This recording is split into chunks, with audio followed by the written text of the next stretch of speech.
Okay, good morning. My name is Clint, and today we're going to be talking about video game reviews.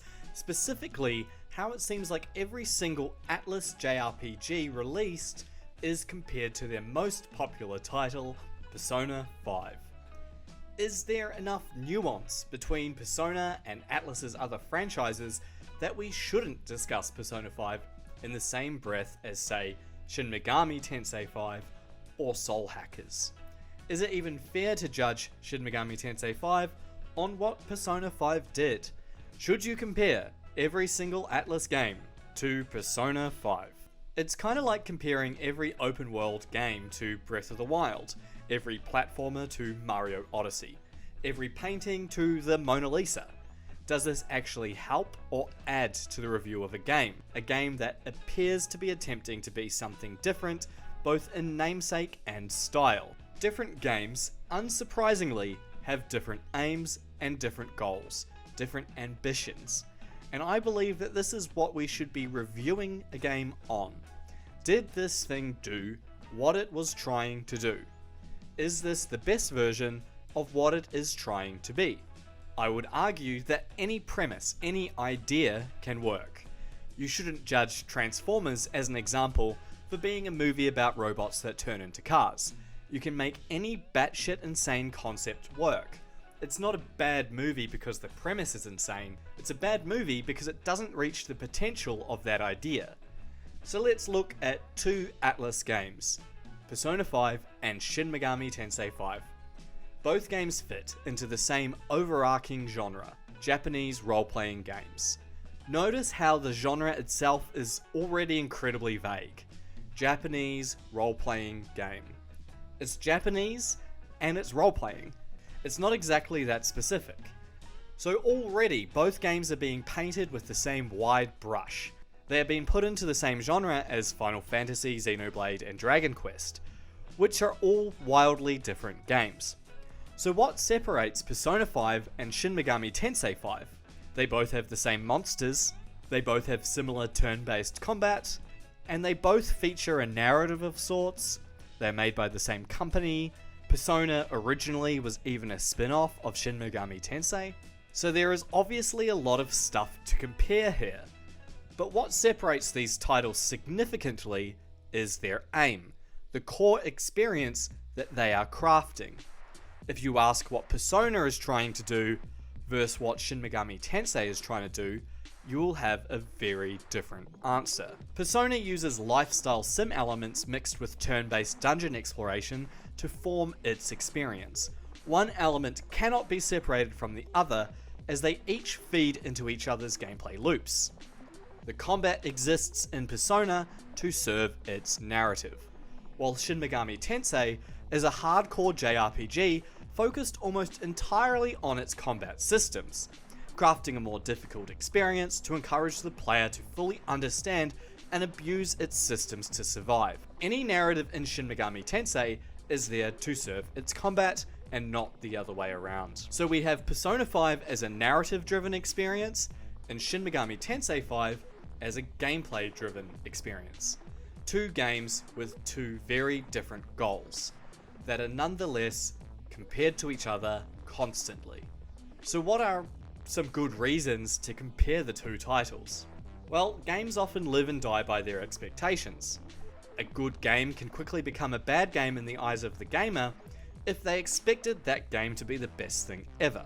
If that title was overhyped and overpromised, either by the studio, games media, or by their own internal hopes and dreams, then their expectations, if not met, could ruin the experience of a game. So it's a good thing then to try and go into an experience with as little expectation and hype as possible, to have a more objective experience and to be able to judge that thing on what it is rather than what you hoped it to be.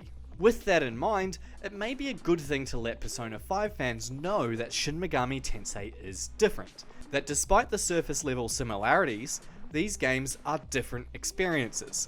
To go into Shin Megami Tensei wanting it to be another Persona style narrative experience, well, that's going to leave you disappointed. But to then judge Shin Megami Tensei on not being Persona, well, that's kind of a mistake. The consumer may need to know that Shin Megami Tensei is not Persona, but it not being Persona doesn't make it bad. The veneer of objectivity is suddenly out the window. You're reviewing something for what it's not, rather than what it is. What you want it to be, rather than what it actually delivers. It's a bit like ordering a fish burger and lamenting the fact that you didn't get beef. They're both burgers, but they taste different and are for people with different tastes. If you don't like the taste of fish, then the fish burger isn't for you. If you don't like the feel of difficult turn-based combat, then Shin Megami Tensei isn't for you. If you don't like long story-driven games, then Persona 5 isn't for you. Persona is a narrative-driven JRPG series, and Shin Megami Tensei is a combat-driven JRPG series. It's that simple. Two games with similarities that are almost two entirely different genres. So why can't reviewers recognize that? Well, I think it depends on what the aim of that reviewer is. I feel like that aim is often, will my audience enjoy this game? Which is okay, but the bigger the reviewer, the wider that audience. So the question then may very well be, will the majority of people like this game?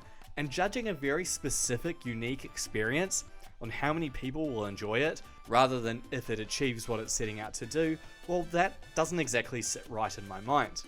With film reviewers, I tend to know what their biases are, what works for them and what doesn't. I know based on their tastes, whether or not I should take their review to heart or not. With giant reviewer conglomerates like IGN, I don't really know what their tastes are. I don't know what their aim is. I know my tastes don't often align with SkillUp, for example, but I still enjoy his content. His glowing reviews of Destiny are never going to convince me to get back into the game, because our tastes, when it comes to looter shooters, aren't the same. When I go to a site like IGN, I have no idea what the reviewer's tastes are. I'm presented with so many different voices voicing even more different writers that I have no concept of how my taste fits and aligns with theirs, making their reviews almost meaningless to me. So should Shin Megami Tensei 5 and Soul Hackers 2 be compared to Persona? I would argue no. If you want to know if those games are achieving what they're setting out to do, I would suggest you contrast and compare reviews from a ton of different reviewers. Try to find out where their biases lie and whether or not their tastes align with yours. And if they seem to overwhelmingly have similar tastes to you, then maybe their opinion is worth looking into. But if a reviewer is reviewing a game based on a very different game that has very different aims, then maybe it is best to take their opinion with a grain of salt.